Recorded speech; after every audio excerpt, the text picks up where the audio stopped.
Joining us now is Jimmy Mayman. Jimmy is former CEO of GoViral, as you know. And Jimmy, it's fantastic for you to take some time from New York and join us today. Thanks for coming. Thank you for having me. Klaus and Balder had already been working on GoViral for a couple of years when you joined the team. What led you to do so?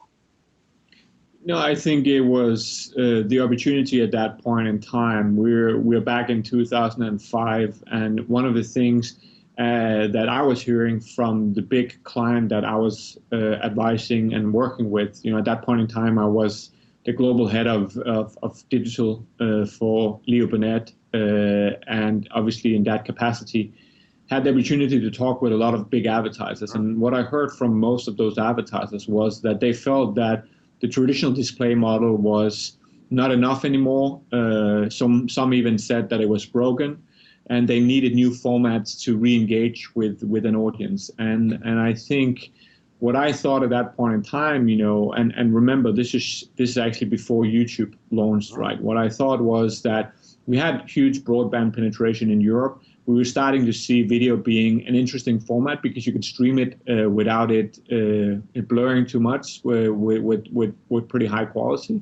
So I thought that might be an interesting new format, and obviously it's something that advertisers would like if we could deliver it, because it kind of resembled what they knew from TV.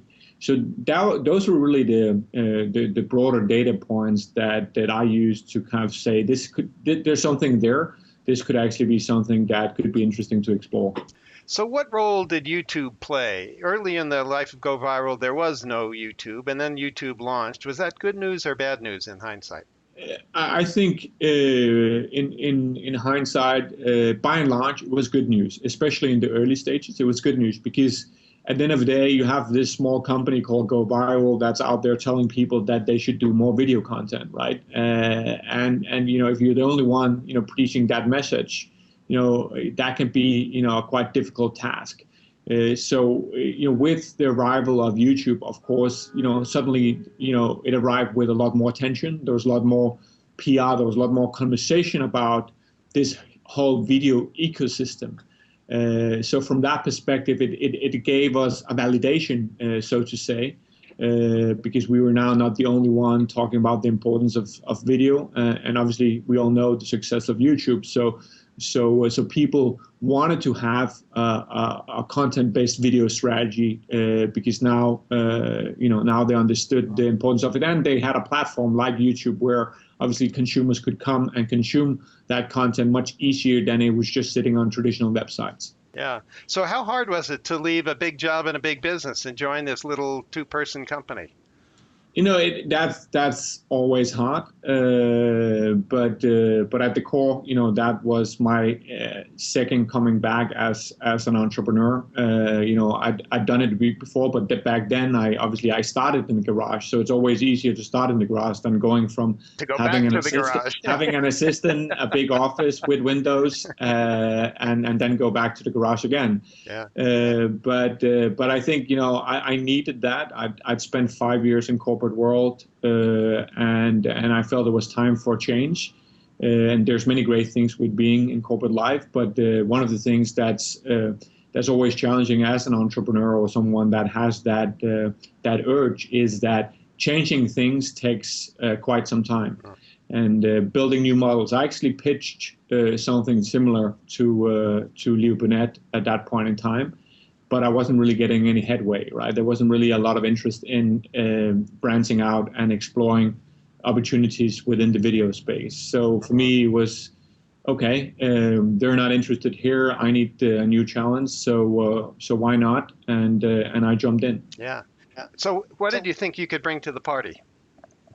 Obviously, relationships. I think that you can never underestimate that. Having sat on the agency side and obviously consulted a lot of big clients would make it easier to open some doors for the product that we eventually would want to launch.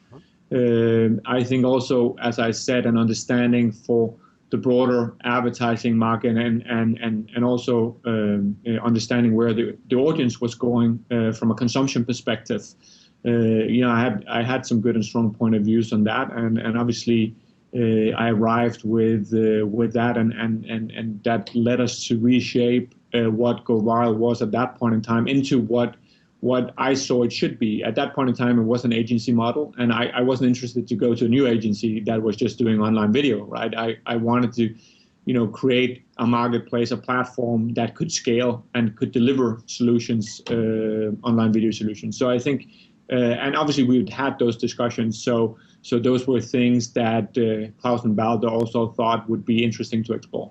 Yeah. So you were kind of viewing this opportunity differently than they had at the outset.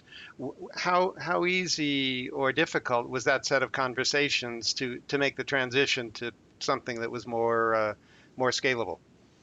No, I think obviously it's never easy to tell someone that what they're doing is not necessarily where we need to go with the business. But at the same time, they wanted someone with the pedigree that I would bring to the table. So we needed to meet somewhere, and obviously it made the conversation easier that I came from the outside and came in and helped them pivot the business. Because if I'd been, sitting there with them from the beginning, it might have been difficult to have had that conversation because I didn't really have any leverage. Now I did have leverage because I didn't have to do this. Yep. There was a lot of other things I could have done. So it kind of became this trade-off, right? How much did they want what I had to bring to the table, and how much did they think that I was right? And obviously, we ended up somewhere in the middle. Of course, it's not that I just came and threw my ideas on the table. They also have a lot of ideas how this could play out and how we should do this. Mm-hmm. So as I recall, you set some pretty outlandish goals. Were those goals important? No, I think it's from my perspective, it's always important to have aspirational goals. I think also, and that goes from a quantitative measure, but also qualitative in terms of what the product needs to be.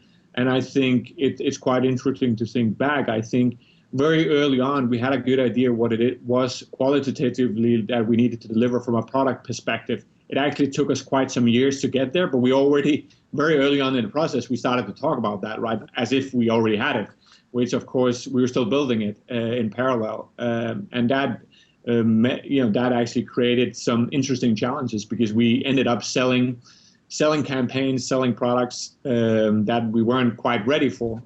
So it was good salesmanship. Entrepreneurs don't ever do that.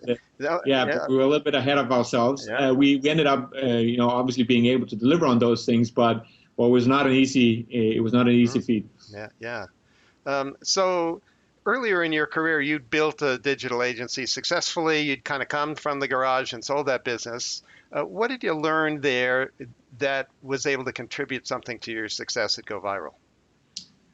No, I think first and foremost, as I said, I learned that my next business for sure shouldn't be, an agency model where it's all about the buddies that you have in your shop.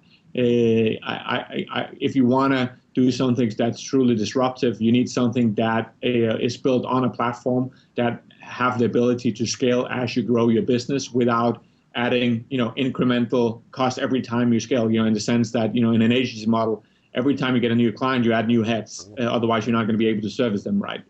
So obviously, by building this platform, this technology, it allowed us to create, a high volume, high margin business that obviously could grow much faster than we could have done if it was manually done.